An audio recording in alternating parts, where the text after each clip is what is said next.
Welcome to Paper Crafters Library. In this video, I'm going to show you how to create this washi tape birthday greeting card. So let's get started. You're going to need a 4 1/4 by 11 inch piece of Marina Mist cardstock, and I've gone ahead and scored it down the center at 5 1/2 inches with my paper trimmer and scoring blade. We're going to fold and crease along that score line with our bone folder, creating a standard sized 4 1/4 by 5 1/2 inch card base with a top fold. Once you have this folded, you're going to set this aside, and you're now going to need a piece of Whisper White cardstock that measures 3 7/8 by 5 1/8.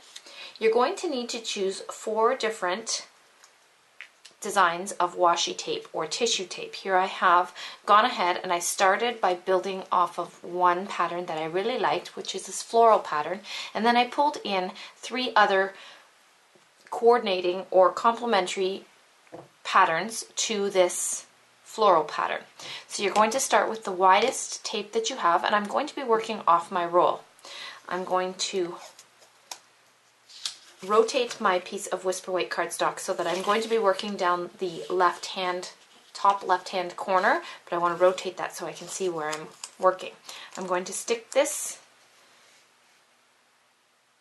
to my cardstock about halfway down and about 1/4 of an inch or 1/8 of an inch in from my left hand edge. You can just tear that off and tuck that over so that it sticks down to the back. You're now going to layer each different pattern. So I'm just going to stick my next color slightly overlapping, a little bit shorter. And because they're overlapping, you can see the patterns start to show through the pieces of washi tape, and it just adds in complementary colors. Now I'm going to take my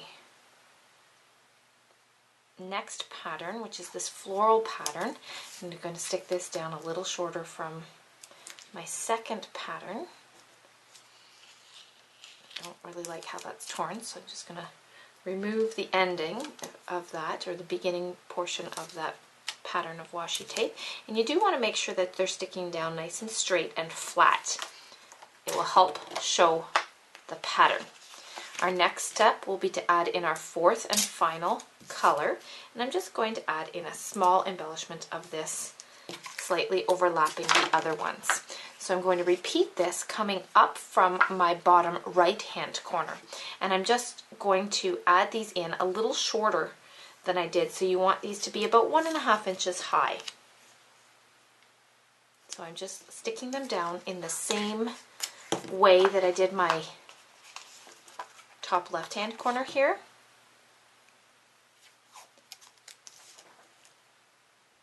Sticking them to my page so that you can see all of the patterns emerging. This one you can tear the edges so that they look a little more distressed.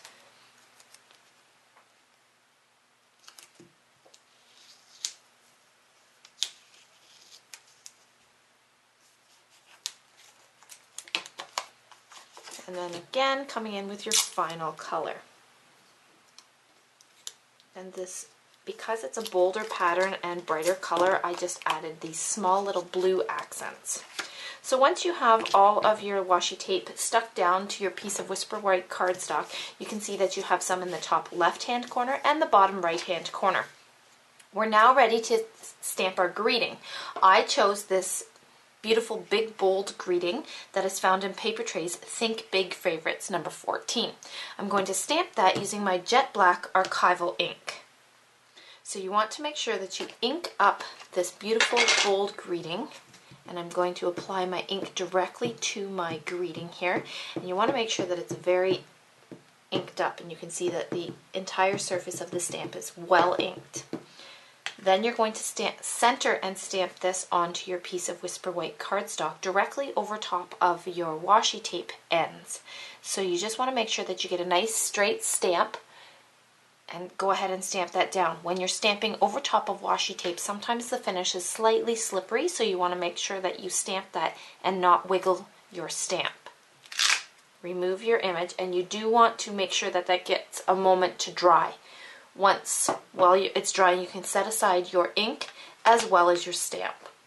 So while your greeting is drying, I'm just going to go over why you would choose to use a permanent ink to stamp this. We are stamping onto our cardstock, but some of our image is actually stamped onto the washi tape. Because our surface of our cardstock is it absorbs the ink differently, we are going to stamp onto parts of our washi tape. Because our washi tape surface is different, you want to make sure that you have a permanent ink that will adhere properly to any surface. That's why I would choose to use an archival or permanent ink. So now that your greeting has had a chance to dry, you're going to center and stick your piece of Whisper White cardstock here to a piece of Java cardstock that measures 4 inches by 5 1/4 inches. You want to center and stick that using some double-sided adhesive, and again leaving equal borders on all 4 sides. So you're just going to center your Whisper White cardstock onto your basic black cardstock. And because I'm not sure if my ink has had ample opportunity to completely dry, that's why I added my adhesive to my basic black or my Java cardstock. Now we're going to bring in our card base, which is a complementary color to our washi tape. I'm going to center and stick my matted image to my card base using some Stampin' Dimensionals. You just want it to pop off the card. So I'm going to, because again, I'm not sure if it's completely dry or not, I'm going to add my adhesive to my card instead of to the back of my matted cardstock. And if your image has had a chance to dry, I would highly suggest that you stick it to the back of this, just so that you make sure that your Stampin' Dimensionals are not shown towards the front of your card. Once you have that stuck down in place, we're now ready to add in our final embellishment. So we're going to add a few highlights to our white areas, or our extra white spaces, by adding in a few black rhinestones. I always like to add in a little bit of bling to my cards, so this just adds that shimmery look to the surface of my cardstock, dresses up my card slightly more than it already is, and doesn't overpower my project. So I've just added some in towards the top right hand corner, and now I'm just going to add this below my greeting as well, just for extra balance.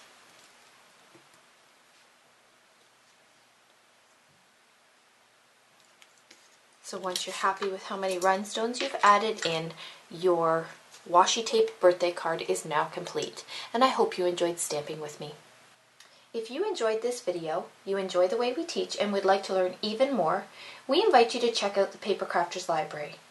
Whether you're a beginner looking to learn the basics, or an advanced paper crafter looking to learn new skills and techniques, you'll find it all here. Stamping, card making, scrapbooking, and altered art, we cover it all. With over 1,000 videos currently in our library and approximately 50 videos added each month, we are the largest and most comprehensive online library of video tutorials for paper crafters on the internet. We invite you to visit our library and see what we're all about.